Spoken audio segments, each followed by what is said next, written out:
Alright, good morning. This morning as we work on our character page, this is what I'm going to bring to the table with me. I got some nice sharp pencils with a good eraser. I got a ruler. I've recently come to understand the benefit of having a clear ruler. I have my character page instructions synapse page that you could get off. I posted it as a PDF and a JPEG, I believe. So you can get that and have that off to the side. I also have a piece of paper. It can be blank. I've just happened to create a copy and print it out since I've already drawn my character. I drew this. This is the original version of my kind of walking stick adventurer guy. So I'll put that off to the side and we'll go ahead and get started. Here's the character page.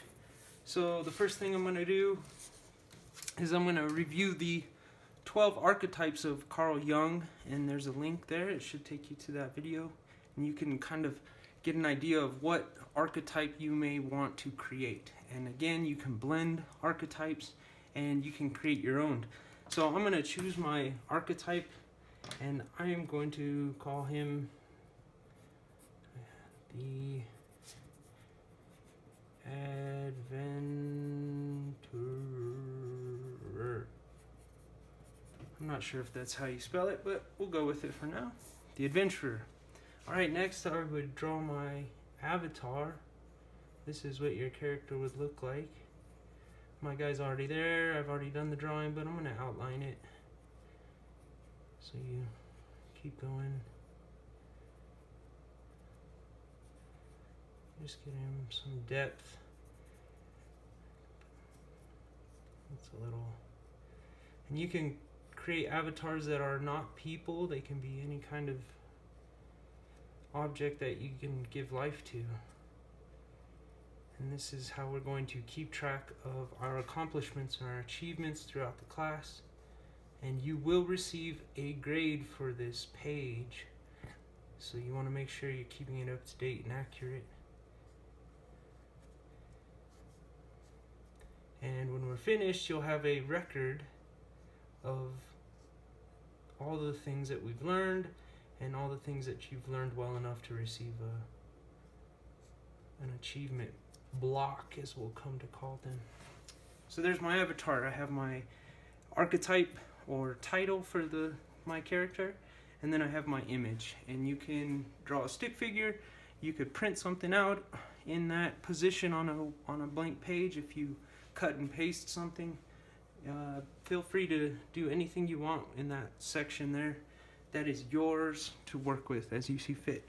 Next, I'm going to go to key number 2, which says add achievement blocks. And what that means is these are where we're going to fill in what we've done. And previously I had printed a little grid, but that's way too small. I'm going to make it much bigger this time. I'm going to use a ruler. Looks like I got about 7 inches. And I'm just going to guesstimate, really. I'm not going to fuss too much over them. You can, of course, you can make it very accurate. That's fine as well. So I set my block up, and then I'm actually going to use the length and width of the ruler to determine how I draw my vertical lines here. I'm just using the width of the ruler, and they look really nice until you get to the last row, and then that may be a little off, but it looks pretty close on this one. I'll do the same thing, but I kind of want a rectangle on this one, so I'm just gonna eyeball it about 1/2 inch. Oh, see, my ruler moved, and that one's kind of crooked, so that's too bad. But oh well, keep moving on. We can't spend too much time on this part. There's more to do. And there we go. Perfect. And what you're looking for is to have about between 20 and 40 blocks on your page, because that's the number of activities that we would generally complete in a semester. So now we're moving on to key number 3, which is to build up your character. And this is where we start to fill in the blocks here. And I'm going to pull my chair around. Get a little bit closer to it. Alright, so you're going to fill in a block for each activity, each achievement activity, as we're come to call each thing that we do. And so the first one we've done is actually going to be the character sheet itself. So I put CS, that's a abbreviation for character sheet. And then I like to add some crosshatch or some sort of different texture. Nothing too dark I want to be able to see, but I'll start out with a simple crosshatch for this badge. Next, you're going to come up here next to your character avatar and you're going to add a bullet point which gives the full title of that bullet point. So, character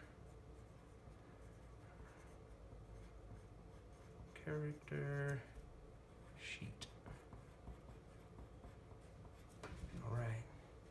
Next, at this point in our lesson plan structure, you may have completed your flight synapse page. So I'm going to put FL, and then with this one I'm going to do some flowing lines because of the fluid dynamics that we're learning about. And I'll just add a little bit of crosshatch down this way, just to give it a little more depth. Add any kind of texture you want. That's not my favorite, but we'll move on. And of course I'm going to go up and add the bullet point description, which is flight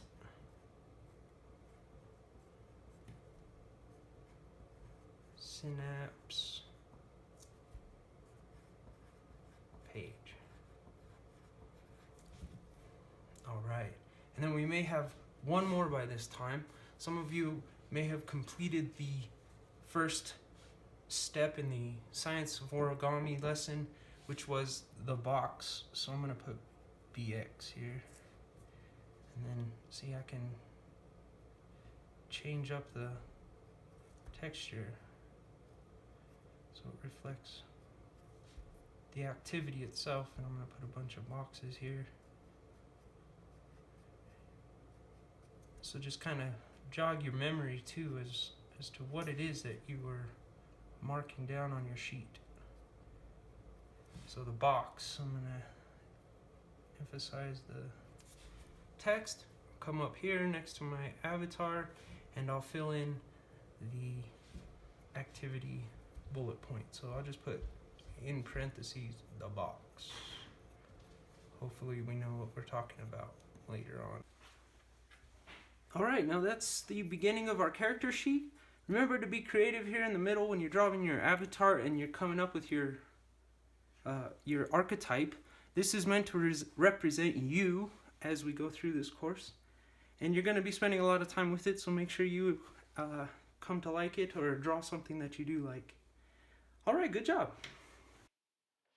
Just real quick, here's a scan of the previous character sheet that we had already been working on, and all of the different activities, and you can see why we need a lot more squares than we had initially done. Alright, thank you.